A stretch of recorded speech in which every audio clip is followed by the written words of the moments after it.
ধূমপান ও মদ্যপান স্বাস্থ্যের পক্ষে ক্ষতিকারক, এতে ক্যান্সার হয়। মায়া সভ্যতা শতাব্দী প্রাচীন একটি সভ্যতা, যা বিখ্যাত তার শিল্পকলা, স্থাপত্য, গণিত ও জ্যোতির্বিজ্ঞানের জন্য।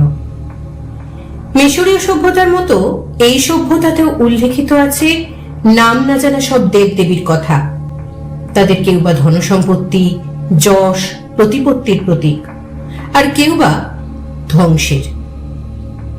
আজও তাদের অস্তিত্ব হয়তো আছে আমাদেরই মতো কোনো সাধারণ পরিবারের চার দেওয়ালের মধ্যে। প্রেতলৌকিক চ্যানেলের এবারের উপস্থাপনা দীপিকা মজুমদারের লেখা মায়া দেবতা। দীপিকা মজুমদারের জন্ম ও বেড়ে ওঠা গ্রিন সিটি, দুর্গাপুরে। বর্তমানে কর্মসূত্রে গুজরাটের কচ্ছ জেলার বাসিন্দা। ওনার লেখা উল্লেখযোগ্য কিছু গ্রন্থ হল সিন্ধু জাতক, চন্দ্রপ্রতাপগড়ের আতঙ্ক ও পাতালকোট। আজকের গল্প মায়া দেবতা। নবরোজ পত্রিকায় 2019-এর পুজো সংখ্যায় প্রকাশিত। লেখিকাকে আমাদের তরফ থেকে অশেষ ধন্যবাদ এই অসাধারণ গল্পটি উপহার দেওয়ার জন্য। শুনতে থাকুন আজকের গল্প মায়া দেবতা।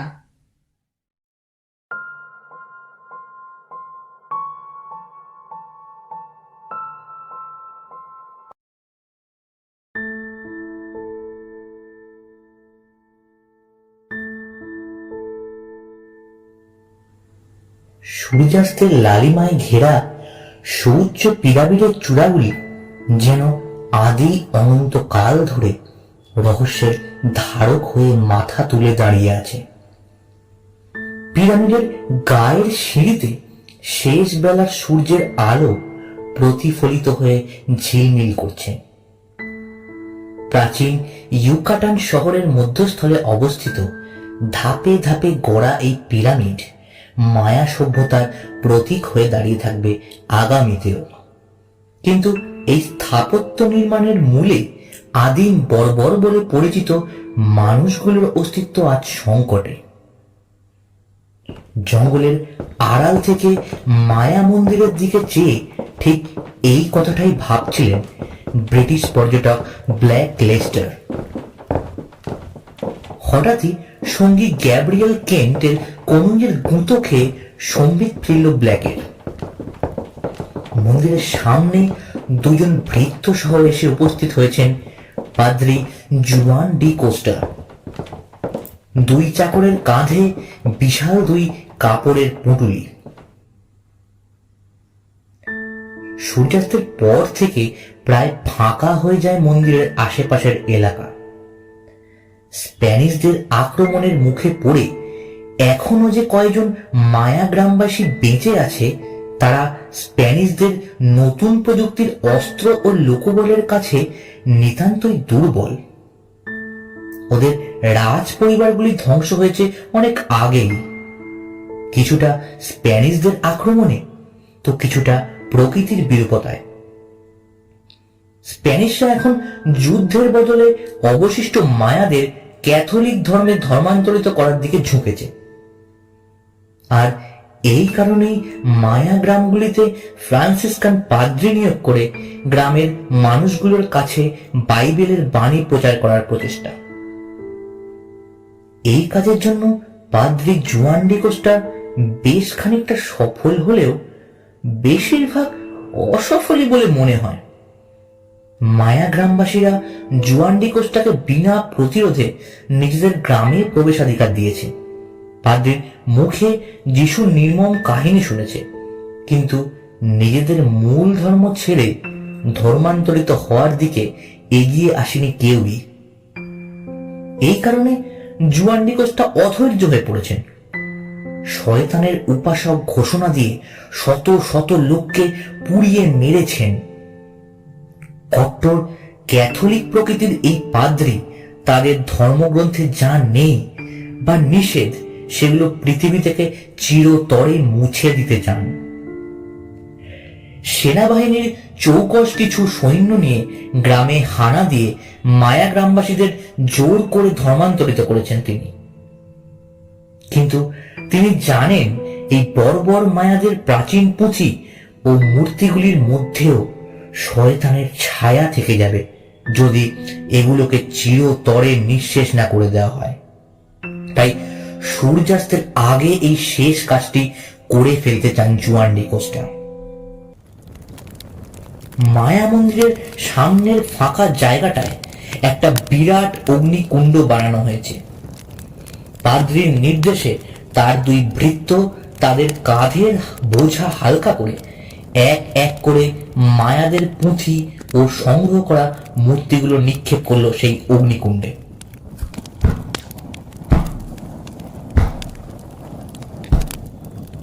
দাউ দাউ করে আগুনে জ্বলে উঠল আদিম সভ্যতার নিদর্শন।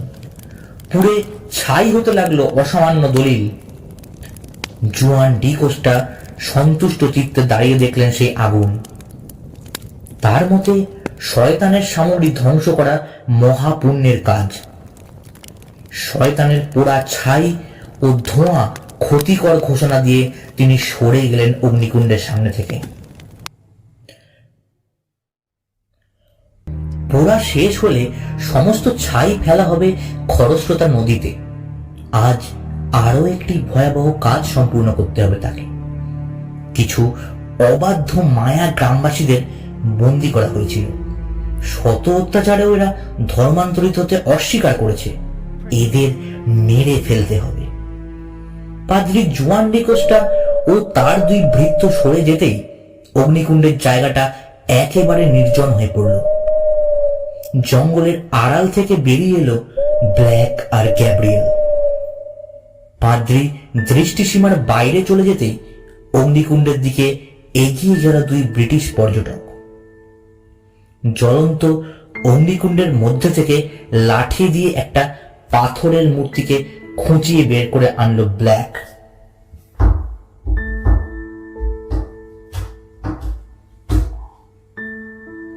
দুই পা সামনের দিকে ভাঁজ করে বসে থাকা খর্বাকৃতি এই মূর্তি সম্পর্কে ব্ল্যাক আর গ্যাব্রিয়েল এতদিন শুধু শুনেছে মায়া গ্রামবাসীদের কাছে, কিন্তু চোখে দেখার সৌভাগ্য হয়নি। মায়া গ্রামগুলোর ধর্মীয় স্থানগুলো স্প্যানিশ সৈন্যরা যখন লুট করছিল তখন গ্রামবাসীদের খেতে অবস্থিত কিছু মন্দির ভেঙে এই বামন দেবতার মূর্তিও তুলে নিয়ে আসে স্প্যানিশরা। ব্ল্যাক আর গ্যাব্রিয়েল তখন থেকেই স্প্যানিশ সৈন্যদের অনুসরণ করে এই মায়া মন্দিরের সামনে অগ্নিকুণ্ডের কথা জেনেছিল। তাদের বুঝতে বাকি থাকে না কি হতে চলেছে। একটিমাত্র সুযোগের অপেক্ষায় ছিল বহুদিন তারা, মায়াদের এই বামন দেবতার মূর্তি হস্তগত করার। মূর্তিটা আগুন থেকে বের করে শীতল হওয়ার অপেক্ষা করছিল ব্ল্যাক। পাথরের মূর্তি এত সহজে আগুনে পুড়ে যায়নি, প্রায় অক্ষতই আছে, শুধু মাত্র প্রাণ প্রতিষ্ঠার অপেক্ষা। আর মূর্তিতে প্রাণ প্রতিষ্ঠার পদ্ধতি তারা মায়া গ্রামবাসীদের কাছ থেকে আগেই শিখেছে। মাটিতে পড়ে থাকা পাথরের মূর্তিটার দিকে তাকিয়ে চোখ জল জল করে উঠল গ্যাব্রিয়েলের। বলল,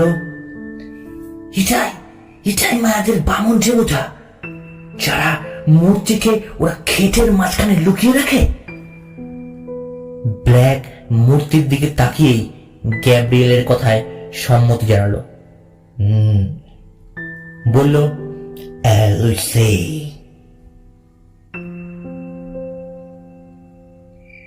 ভূষো কালীর মতো অমাবস্যার ঘন অন্ধকারের মাঝে নিজের দোতলা বাড়িটাকে মূল গেটের কাছ থেকেও চিনতে পারতেন না সুদীপ্ত সান্যাল, যদি না বাড়ির গায়ে লাল নীল সবুজ হলুদ টুনি বাল্বগুলো ঝলমল না করত।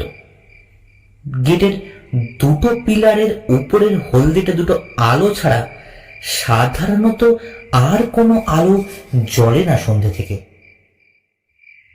তবে আজ কালী পুজো উপলক্ষে সে নিয়মের ব্যতিক্রম। অমাবস্যার আধার যেমন ঘন হয় এই রাতে, তেমনি আলো আর আতশবাজির রোশনাইও পাল্লা দিয়ে বৈপরীত্য রক্ষা করে। মন্দিরের পুজো সম্পূর্ণ হওয়ার পর এক মুহূর্ত সময় নষ্ট করেননি সুতীর্থবাবু। ড্রাইভার গাড়ি নিয়ে তৈরি ছিল। সুতীর্থবাবু উঠে বসতেই বাড়ির দিকে গাড়ি ঘুরিয়ে গেছে। সুতীর্থবাবুর সাদা পাঞ্জাবিতে এখনো বলির পাঠার তাজা রক্তের ছিটে লেগে। বাড়ির মূল গেটের কাছে গাড়ি থামিয়েই ড্রাইভারকে ছুটি দিলেন সুতীর্থবাবু। তুই যা, ঠিক আছে। দোতলা বাড়িটার আলোর জৌলুস, চাকচিক্য সবই কেমন যেন অতিরঞ্জিত, দেখনদারি ভাব।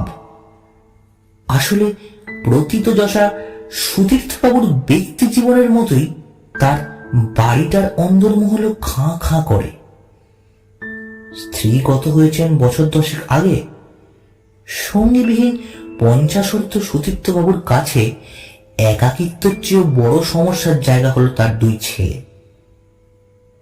2 ছেলেকে 2টি রত্নের মতো করে মানুষ করতে চেয়েছিলেন তিনি, কিন্তু মানুষ যায় এক আর হয় আরেক। বড় ছেলে পৃথ্বীশ লাগাম ছাড়া বেপরোয়া জীবনে অভ্যস্ত। বাবার অর্থ ছাড়া কোনো কিছুর প্রতি তার আকর্ষণ নেই। একটা সময় পর লাগাম কষতে চেয়েও বিফল হয়েছেন সুতীর্থবাবু। হিতে বিপরীত হতে পারে ভেবে সেই বাঁধন থেকে মুক্ত করেছেন তাকে। অপরদিকে ছোট ছেলে অরিজিৎ, যাকে নিয়ে কোনো আশা রাখাই যে বোকামি, তা সুতীর্থবাবু ওর জন্মের প্রথম 5 বছরের আগেই বুঝে গিয়েছিলেন। ছোট ছেলের ডাউন সিনড্রোম। তবু তার মানসিক বৈকল্য সুতীর্থবাবুকে কোনোদিন কাবু করতে পারেনি। কিন্তু যত বয়স বেড়েছে, বড় ছেলের তুলনায় ছোট ছেলের ভবিষ্যৎ চিন্তা সুতীর্থবাবুর মনে বাসা বাঁধতে শুরু করেছে। একতলায় নিজের ঘরের সামনে এসে জুতো জোড়া পা থেকে আলগা করতেই ভৃত্য একটি কাঠের গোলাকার রেকাবি এগিয়ে দিলেন সুতীর্থবাবুর দিকে। সুতীর্থবাবু রেকাবি হাতে নিয়ে ঘরের ভেতরে ঢুকতে গিয়েও একবার থমকে দাঁড়ালেন। ভৃত্যকে ডেকে বললেন, মণিময়, ছোটন খেয়েছে? হ্যাঁ বাবু, ছোটন খেয়ে ঘুমিয়ে পড়েছে। কিছুটা নিশ্চিন্ত হয়ে নিজের ঘরে প্রবেশ করেই ভেতর থেকে দরজা বন্ধ করে দিলেন সুতীর্থবাবু।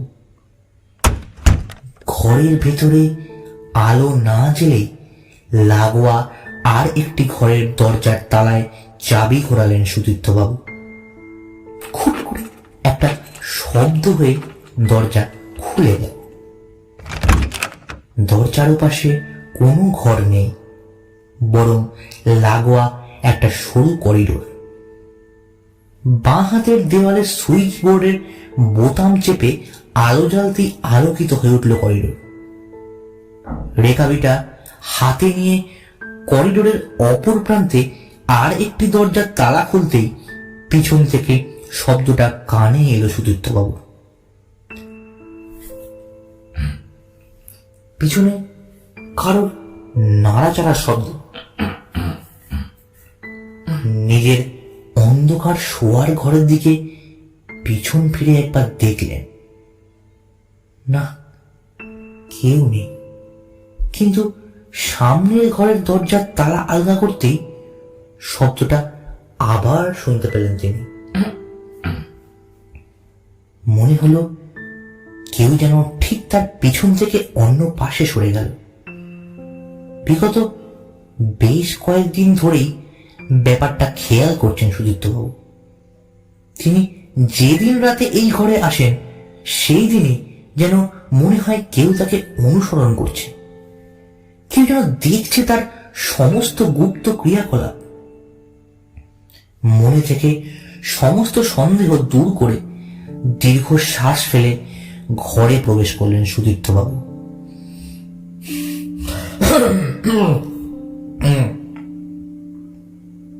প্রায় সম্পূর্ণ ফাঁকা ঘরের মাঝখানে একটি বিশেষ চক্রাকার আলপনা, ঠিক তার মাঝেই একটি বিশাল লোহার সিন্দুক রাখা আছে।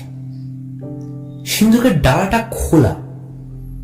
খোলা সিন্দুকের মাঝে রাখা আছে একটি অদ্ভুত দর্শন বামন আকৃতি পাথরের মূর্তি। মূর্তিটা কোনো হিন্দু দেবদেবীর নয়, তবে বেশ কয়েক পুরুষ ধরে সান্যাল পরিবারের পুজো পেয়ে আসছেন এই বামন দেবতা। সুতীর্থবাবু সঠিক জানেন না কিভাবে এই মূর্তি তাদের পরিবারে এলো, কিন্তু তার ঠাকুরদার কাছে শুনেছিলেন সান্যাল বংশের কোনো পূর্বপুরুষ ইস্ট ইন্ডিয়া কোম্পানির হয়ে কাজ করতেন। তার বিশ্বস্ততায় মুগ্ধ হয়ে কোনো ব্রিটিশ সাহেব মৃত্যুর আগে এই মূর্তিটা দিয়ে যান এবং এর পুজো পদ্ধতি বলে দিয়ে যান। সেই পূর্বপুরুষের কাছে শোনা কাহিনী মুখে মুখে প্রচারিত হয়ে আসছে সান্যাল পরিবারে। ইংরেজ সাহেব যখন জলপথে ভারতে পাড়ি দেন, তখন আটলান্টিক মহাসাগরে দুজন ব্রিটিশ পর্যটককে জলদস্যুর হাত থেকে রক্ষা করেন তিনি। দুই পর্যটকই গুটি বসন্ত রোগে আক্রান্ত হয়ে মারা যান। সেই পর্যটকদের সামগ্রীর মধ্যেই এই মূর্তিটি পেয়েছিলেন ব্রিটিশ সাহেব। পর্যটক দুজন মারা যাওয়ার আগে কৌশলে জেনে নেন এর পূজা পদ্ধতি। সেই সাহেবই নাকি সান্যাল বংশের পূর্বপুরুষকে এই দেবতার নাম বলে যান, আহ লিউসে। মায়া সভ্যতার এমন এক দেবতা যাকে টানা 7 বছর পুজো করলে অগাধ ধন সম্পদ এবং যশের মালিক হওয়া সম্ভব। কিন্তু ঠিক 7 বছর পর মূর্তিকে বাক্সে বন্দি করে ফেলতে হয়, না হলে দেবতার আশীর্বাদ অভিশাপ হয়ে নেমে আসে। নির্দিষ্ট দিন পর বাক্স খুলে পুনরায় দেবতাকে নৈবেদ্য দিয়ে তুষ্ট করতে হয়। ব্রিটিশ সাহেব বলেছিলেন, The idol were known to be faithful to their owners and mischievous with strangers. আজ কালী পুজোর অমাবস্যার দিন সেই নির্দিষ্ট 7 বছর সম্পূর্ণ হবে।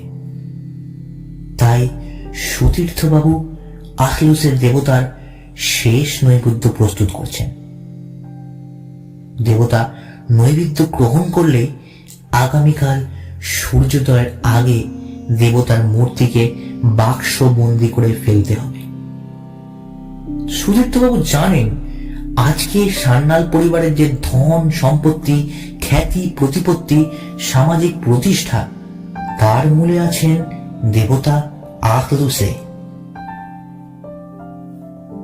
তিনি তার 2 পুত্রের জন্য যে অর্থ রেখে যাবেন তা সান্যাল বংশের আগামী 3 পুরুষের সসম্মানে বসে খেতে পারবে। কিন্তু সুতীর্থবাবু নিজের 2 ছেলের মধ্যে একজনকেও এই দেবতার পূজারী হিসেবে যোগ্য মনে করেন না। দেবতার অসীম শক্তি বড় ছেলে পৃথ্বীশের হাতে পড়লে তা অপব্যবহার হবে নিশ্চিত, এবং ছোট ছেলে অরিজিৎ, যার জীবনের 20টা বসন্ত পেরিয়ে গেল, মনের দিক থেকে সে এখনো 5 বছরের শিশুর মতো সরল। তাই সুতীর্থবাবু ঠিক করেছেন আগামীকাল সকালেই বাক্সবন্দি আখলুসের মূর্তি তিনি গঙ্গায় ভাসিয়ে দিয়ে আসবেন। আগামী দিনে সান্যাল বংশের উত্তরসূরিরা নিজেদের ভাগ্য এবং পথ নিজেরাই বেছে নেবে। কাঠের রেকাবিটার উপরের কাপড়ের ঢাকা সরিয়ে চক্রাকার আলপনাটার মাঝে নামিয়ে রাখলেন সুতীর্থবাবু। আখলুসের নৈবেদ্যকে ইউকাটান ভাষায় বলে সাকাবা। সাকাবাতে মূলত 3 প্রকার প্রসাদ রাখা, এক বাটি মধু, এক বাটি ভুট্টার দানা এবং 1 গুচ্ছ সিগারেট।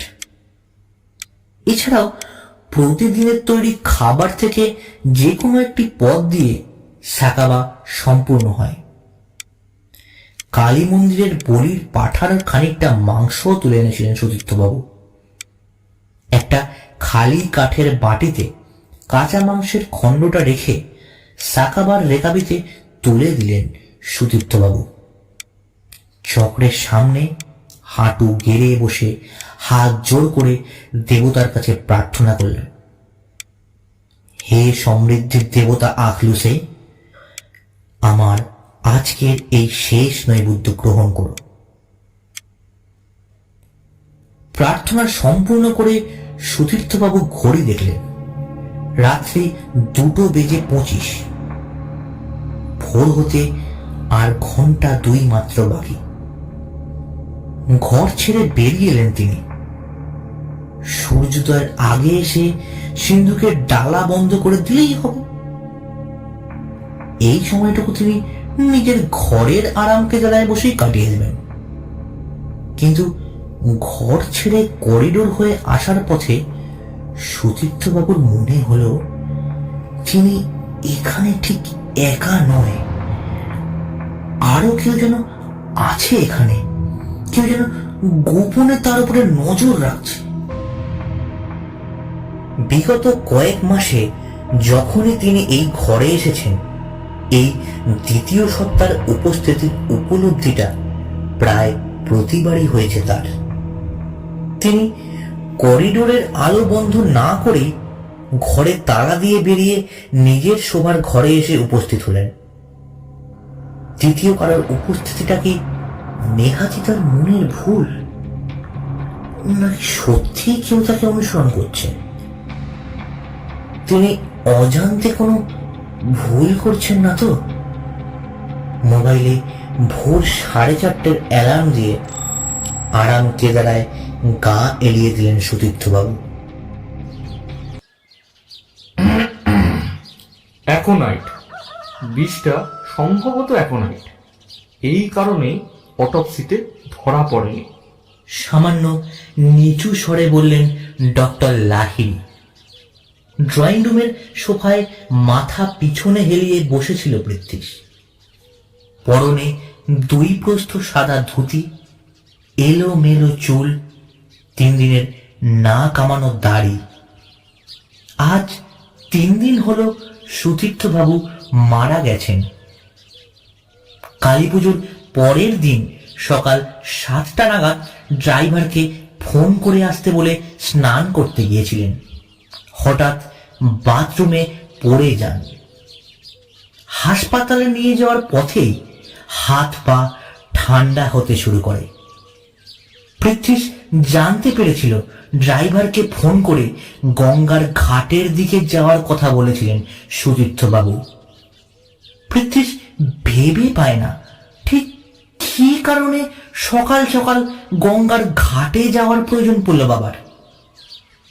কাঁপা কাঁপা ডান হাতের আঙ্গুলগুলো দিয়ে মাথার রগ টিপে ধরে প্রশ্ন করে পৃথ্বীশ।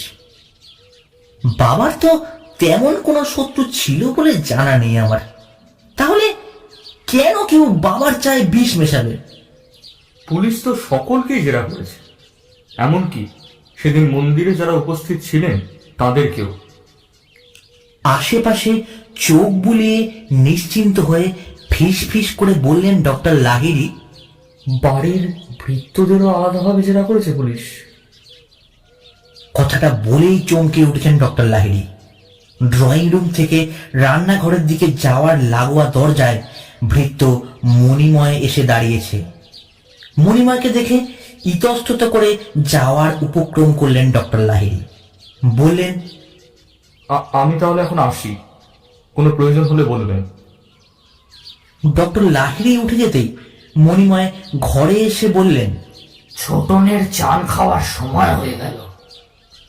মণিময়ের উপস্থিতিতে বিরক্ত পৃথ্বীশ বলল, হ্যাঁ নিয়ে যাও না, এতে জিজ্ঞেস করার কি আছে?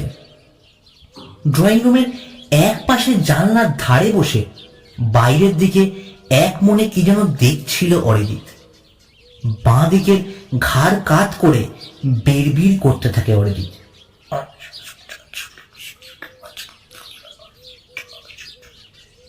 হাতে একটা রুবিক্স কিউব। রক্তাভ দুটি ঠোঁটের মাঝে অনিয়ন্ত্রিত লালারসে সম্পৃক্ত জীব ঝুলে আসে মাঝে মাঝে। মণিময়ের ডাকে বিরক্ত হয় অরিজিৎ। হাত পা ছুঁড়ে প্রতিবাদ জানাতে গিয়েও ব্যর্থ হয় সে।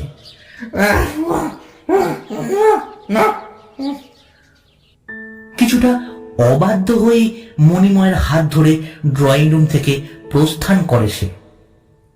যেতে গিয়েও বারবার পিছনে ফিরে তাকায় জানলার বাইরে বাগানে।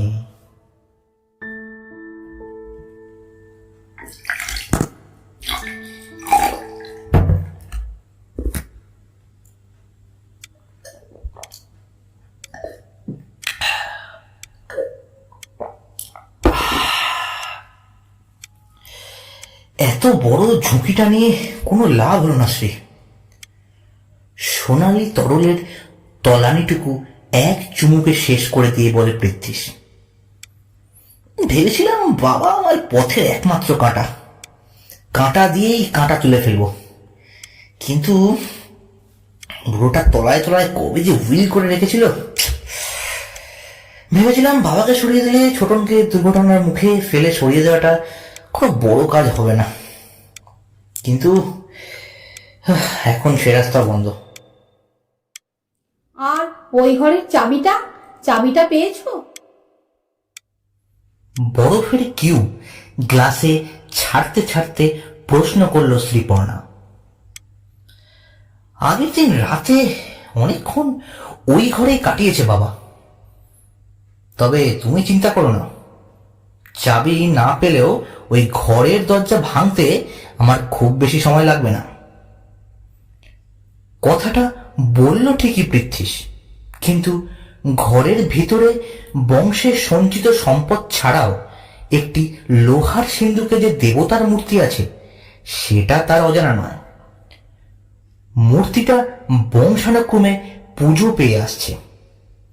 সমস্যা হলো ওই মূর্তির পুজো পদ্ধতি সম্পর্কে সে কিছু জানতে পারেনি। বেশ কয়েকবার বাবাকে লুকিয়ে অনুসরণ করেও ওই ঘরের মূর্তি একবারও চোখে দেখতে পায়নি সে। বহুবার প্রশ্ন করেও কোনো উত্তর পায়নি বাবার কাছে। তবে ছোট থেকেই পৃথ্বীশ খুব ভালো করেই বুঝেছিল যে তাদের পরিবারের প্রাচুর্যের কারণ ওই ঘরেই বন্দী আছে। আর সে কারণেই অত্যন্ত কৃতী ছাত্র হয়েও কলেজ জীবনে এসে পড়াশোনা থেকে মনোযোগ উঠে গিয়েছিল পৃথ্বীশের। তার এই উদ্ধত আচরণের কারণে বাবা আর পৃথ্বীশকে বিশ্বাস করতে পারেননি। তারপর থেকে পৃথ্বীশের মধ্যে এক প্রকার জেদ চেপে গিয়েছিল, ঘরের ভিতরের রহস্য উন্মোচন করেই ছাড়বে সে। ওর এই অভিসন্ধি বুঝতে পেরেই হয়তো কিছুদিন আগে জল খাবারের টেবিলে বসে বাবা পৃথ্বীশকে বলেছিলেন, ওই ঘরের রহস্য জানার অধিকার একমাত্র দেবতার পূজারী। তুমি যেদিন নিজের যোগ্যতা প্রমাণ করতে পারবে সেদিন ওই ঘরের সমস্ত রহস্যের চাবিকাঠি তোমার হাতে তুলে দেওয়া হবে, তার আগে নয়।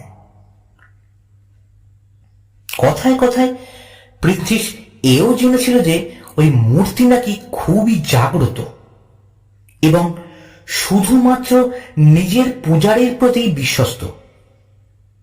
বংশের বড় ছেলেরই একমাত্র এই দেবতাকে নৈবেদ্য দানের অধিকার আছে। কাজটা খুব তাড়াহুড়ো হয়ে গেছে।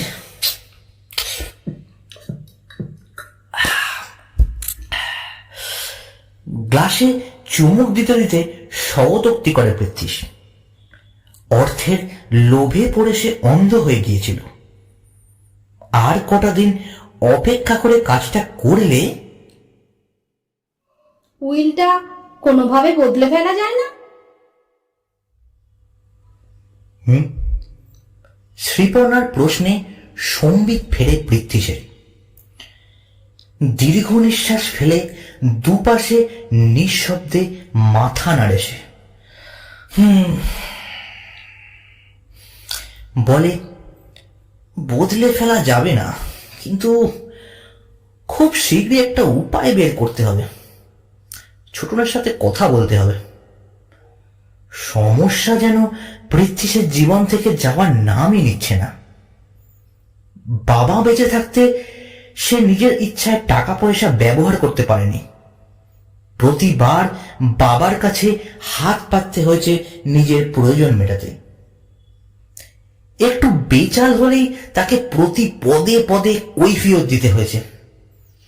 আর এখন এই উইল অনুযায়ী সুতীর্থ সান্যালের মৃত্যুর পর তার পারিবারিক সমস্ত স্থাবর অস্থাবর সম্পত্তির মালিকানা বর্তাবে অরিজিৎ সান্যালের উপরে। পৃথ্বী সান্যাল শুধুমাত্র তত্ত্বাবধায়ক হিসেবে নিযুক্ত থাকবেন। অরিজিৎ সান্যালের মৃত্যুর পর সম্পত্তির অধিকার পাবে পৃথ্বীশ।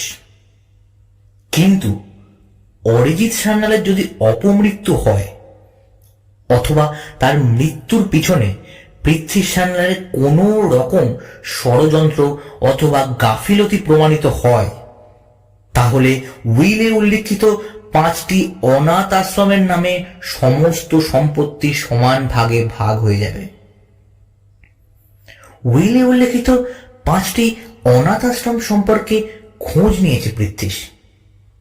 প্রত্যেকটা অনাথ আশ্রমের ট্রাস্টের সাথে তার বাবার পূর্ব পরিচয় ছিল এবং ট্রাস্টের লোকজন এই উইল সম্পর্কে খুব ভালোভাবে অবগত।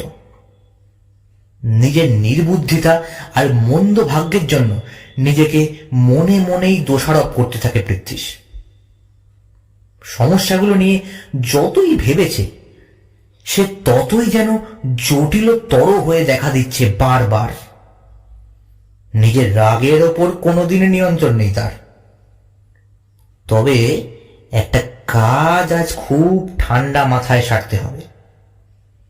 ছোটনকে দিয়ে কয়েকটা কাগজে টিপসই করিয়ে নিতে হবে, পরবর্তীকালে যাতে ছোটনকে নিয়ে সে কোনো ঝামেলায় না পড়ে। টলমলে পায়ে বিছানা ছেড়ে নেমে দাঁড়ায় পৃথ্বীশ।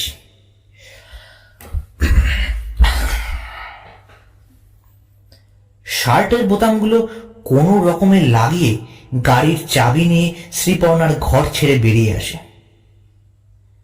চাঁদহীন অন্ধকার অমাবস্যার আকাশের দিকে তাকিয়ে পৃথ্বীশের মনে পড়ে বাবা নেই আজ 1 মাস সম্পূর্ণ হল।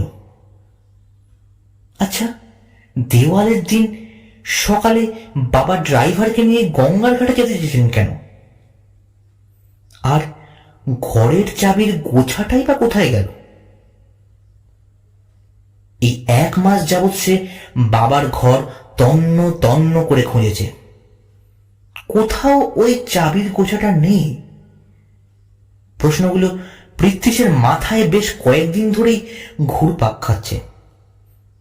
তার দৃঢ় বিশ্বাস ওই ঘরের মধ্যেই সমস্ত রহস্যের সমাধান লুকিয়ে আছে।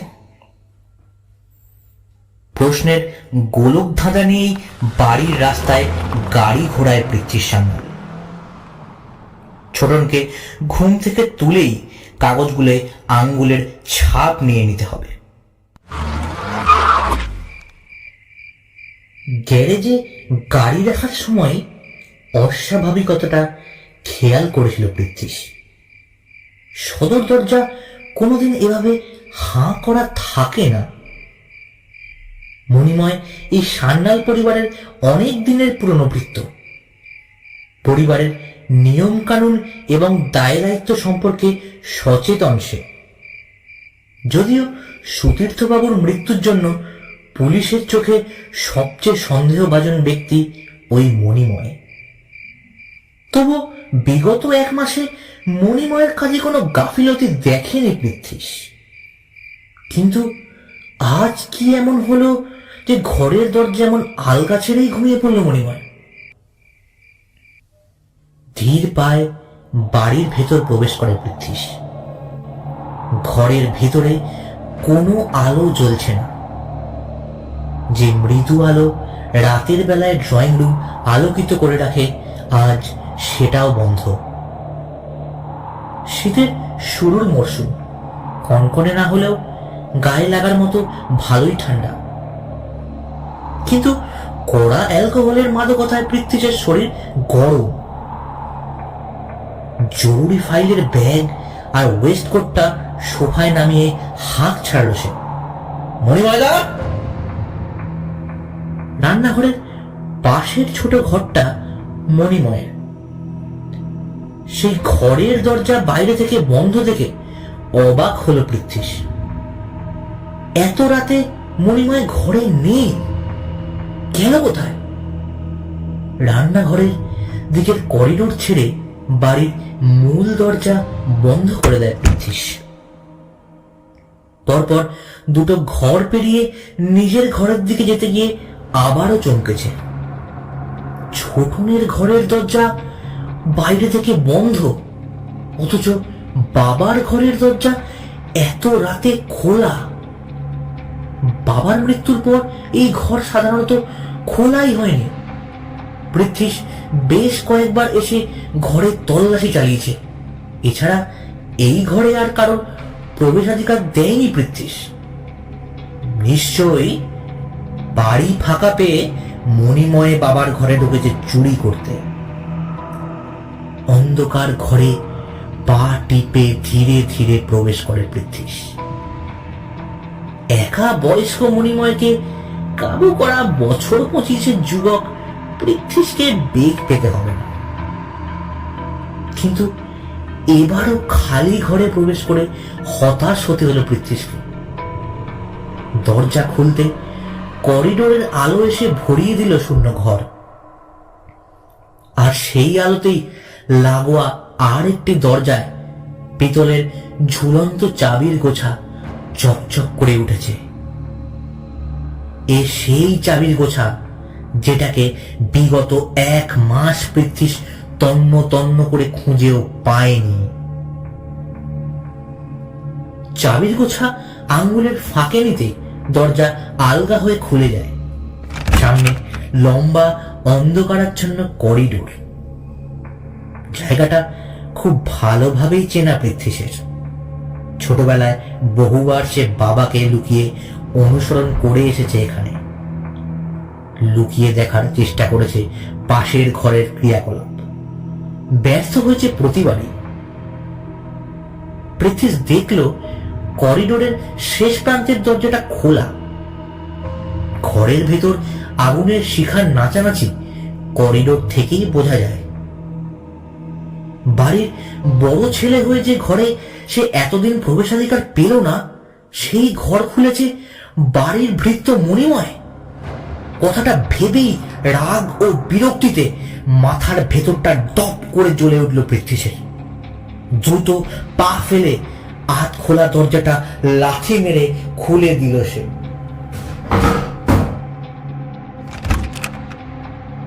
কিন্তু ঘরের ভেতরে ঢুকে যা দেখল তা পৃথ্বীশ কোনো দিন আশা করেনি। ঘরের মেঝে রাখা ডালা খোলা লোহার সিন্দুকের ভেতর থেকে উকি দিচ্ছে একটি পাথরের অদ্ভুত মূর্তি।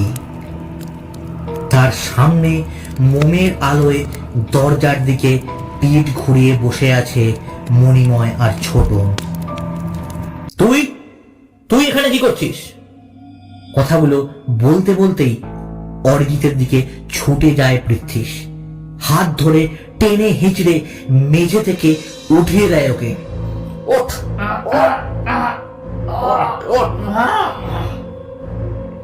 অরিজিৎ বিপরীত দিকে শারীরিক বল প্রয়োগ করে থামানোর চেষ্টা করে পৃথ্বীশকে, কিন্তু পৃথ্বীশের সেদিকে ভ্রুক্ষেপ নেই। সে মণিময়কে উদ্দেশ্য করে তারস্বরে চিৎকার করতে থাকে, তোকে আমি দেখে নেব। বাড়ির ভৃত্য হয়ে তোর এত বড় সাহস! তুই বাবার ঘরের চাবি চুরি করেছিস? হ্যাঁচকার টান দিয়ে নিজের ডান হাতটাকে পৃথ্বীশের বাঁধন মুক্ত করে অরিজিৎ। চিৎকার করে বলে, বেগুনি ফুল, বেগুনি ফুল, বিষ! অরিজিতের কথাগুলি স্পষ্ট করে দেয় মণিময়। জানালার বাইরের বাগানের টবে ওই বেগুনি ফুলের গাছটা আপনি কেন লাগিয়েছিলেন দাদাবাবু? সে কথা ছোটন জানে। ওটার নাম মংকুট ফ্লাওয়ার। ওটা থেকে অ্যাকোনাইট বিষ পাওয়া যায়। মগ্ধ পৃথ্বীশ অরিজিতের ধাক্কায় টাল সামলাতে না পেরে খানিকটা দূরে ছিটকে সরে গিয়েছিল। মণিময় আর অরিজিতের কাছে সত্যটা ধরা পড়ে যাওয়ার পরও সে বিচলিত না হয়ে স্বাভাবিকভাবেই বলল, তো তাতে কি প্রমাণ হয়? এতটা যখন জানিস তাহলে ওই বিষ বাবার চায়ে তুইও মিশিয়ে থাকতে পারিস।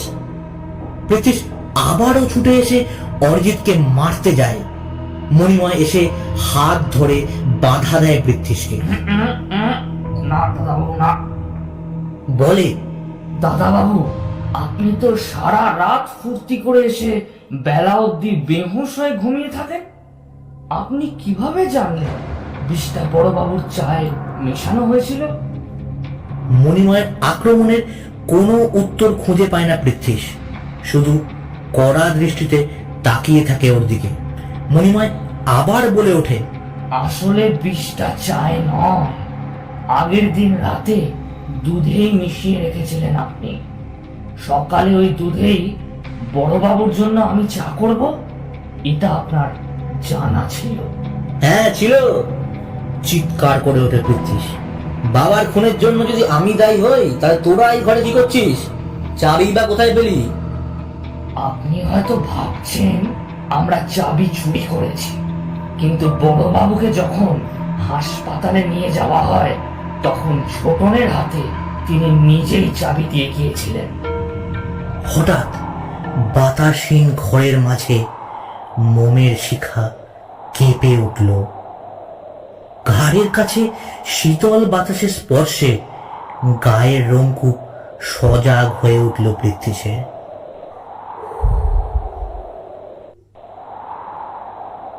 ঘরের সমস্ত জানলা বন্ধ থাকার পরও মোমবাতির শিখাটা উন্মত্তের মতো কিছুক্ষণ দাপাদাপি করে নিভে গেল। সারা ঘরে ভূষো কালির আধার নেমে এসেছে। চারপাশ অসহ্য রকমের নীরব, অদ্ভুত এক রোমাঞ্চকর নিস্তব্ধতা। হঠাৎই একটা তীক্ষ্ণ আর্তনাদ ভেসে এলো লোহার সিন্দুকের ভেতর থেকে।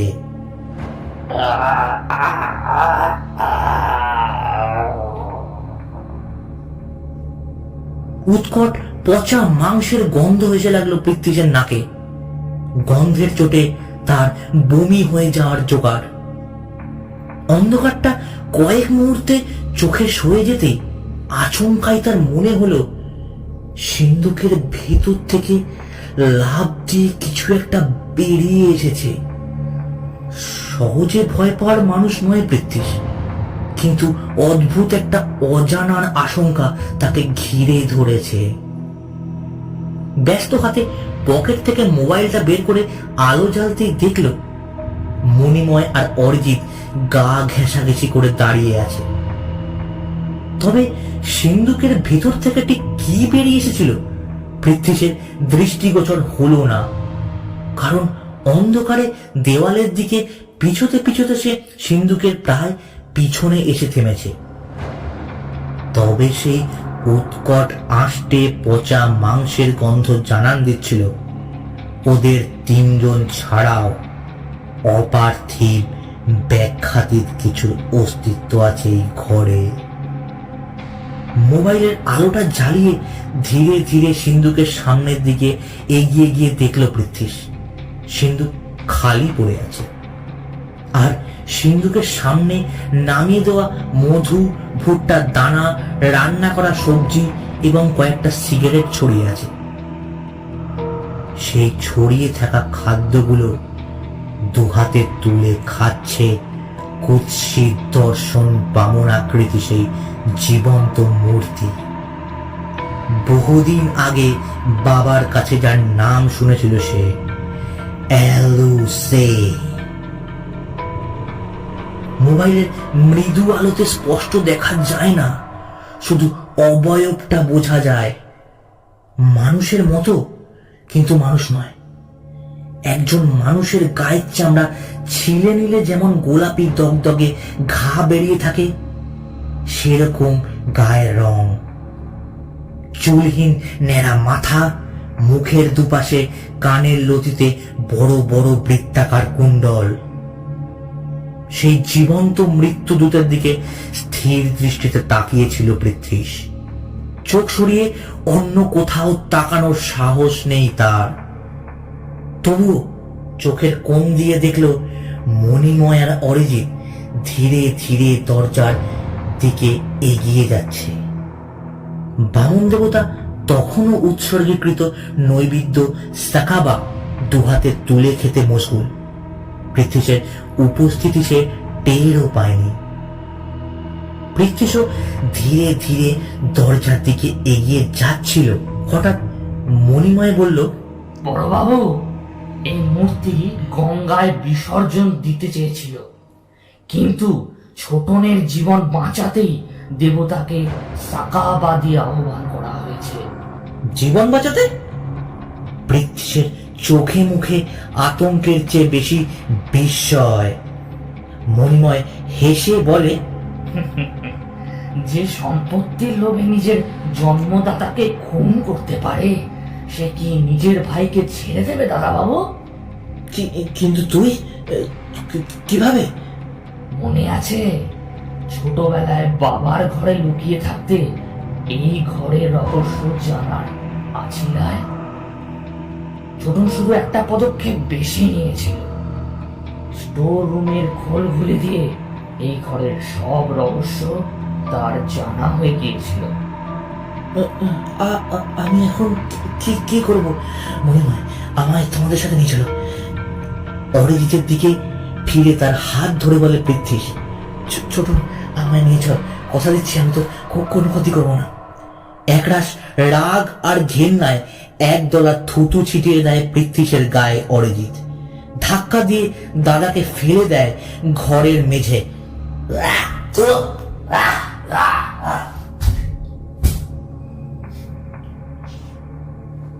ধাক্কার চোটে পৃথ্বীশের হাত থেকে মোবাইল মেঝে আছড়ে পড়ে ভেঙে যায়।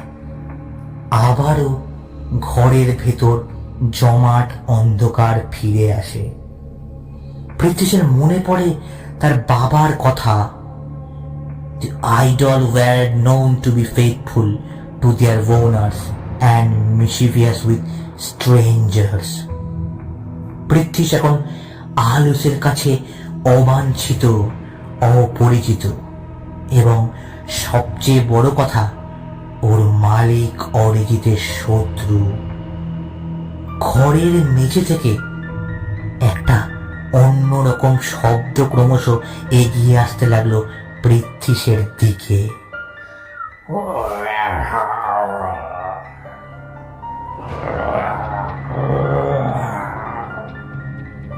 পৃথ্বীশের বুঝতে বাকি থাকে না দেবতা তার সাকাবা শেষ করে তাহার দিকে এগোচ্ছে।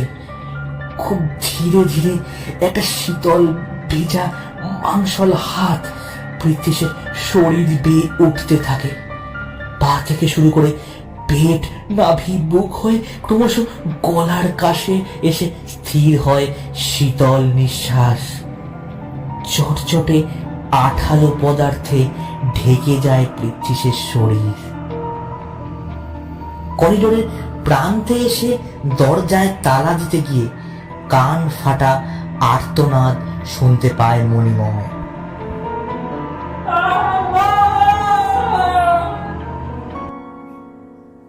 অরিজিৎ নির্বিকার চিত্তে বেরিয়ে যায় ঘর ছেড়ে। আগামী 7 বছরের জন্য নিশ্চিত সে।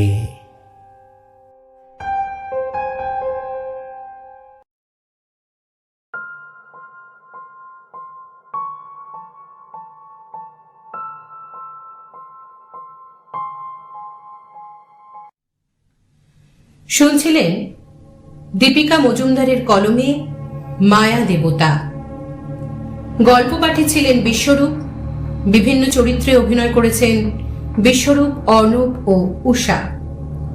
কভার ডিজাইনিং এ অভিরূপ ও কভারম্যান অভিব্রত এবং সাউন্ড ডিজাইনিং এ অর্ণব। ভালো লাগলে লাইক, শেয়ার ও সাবস্ক্রাইব করতে ভুলবেন না। আমি সুতৃষ্ণা, আজকের মতো এটুকুই। ধন্যবাদ।